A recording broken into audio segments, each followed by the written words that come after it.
Assalamualaikum warahmatullahi wabarakatuh. Pada hari ini karena jaringannya error jadi tidak bisa zoom, maka Buniken akan menjelaskan materi tentang posisi titik pada LKS halaman 16. Ini 16 ya. Ini materinya, titik-titiknya pada bidang kartesius, dan ini penjelasan dari gambar yang ada di samping. Saya akan mencoba menjelaskan mungkin hanya 2, nanti yang lain kamu bisa pelajari sendiri supaya lebih memahami. Baik ya. Untuk yang pertama sekarang, ini coba kamu lihat. Ini ada perumahan, ini ada posisi tempat terhadap.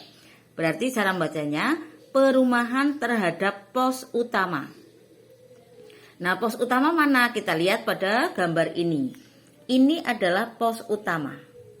Berarti pos utama berada pada posisi 0,0 terhadap perumahan, ya, terhadap pos utama. Perumahan kita lihat, ini perumahan.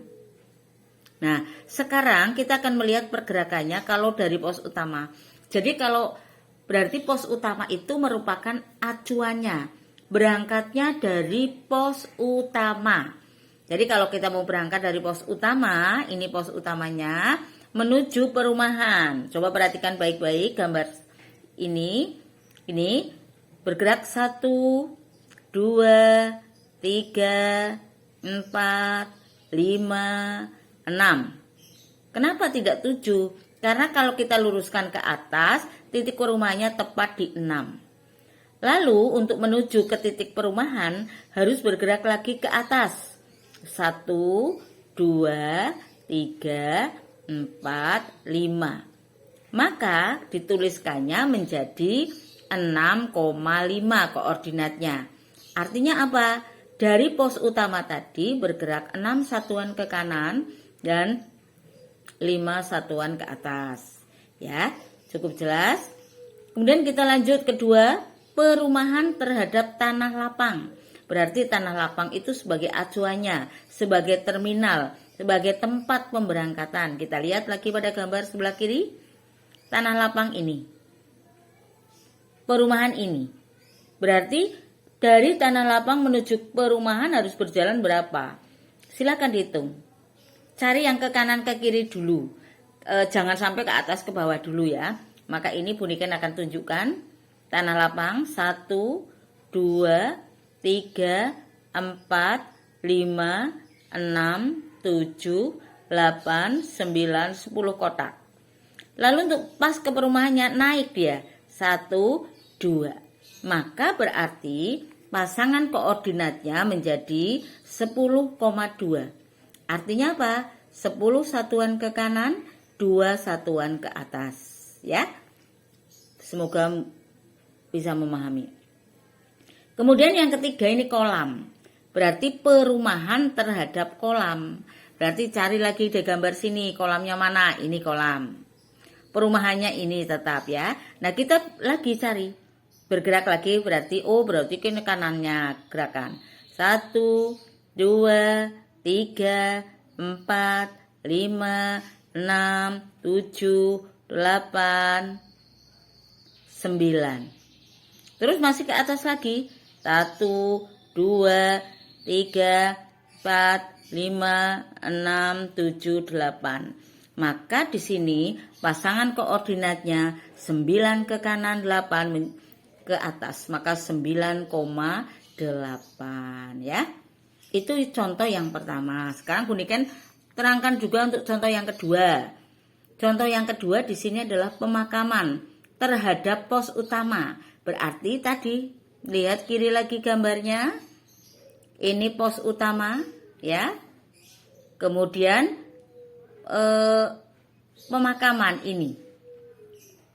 Kalau dari pos utama geraknya ke kiri. 1, 2, 3, 4, 5. Terus ke bawah 1, 2. Maka di sini koordinatnya menjadi -5, -2. 5 satuan ke kiri, 2 satuan ke bawah. Jadi kalau ke kiri atau ke kanan maka tandanya ke kiri atau ke bawah dia tandanya negatif ya. Kemudian sekarang pemakaman terhadap tanah lapang. Ini tanah lapang, ini pemakaman. Seperti tadi kita lihat lagi.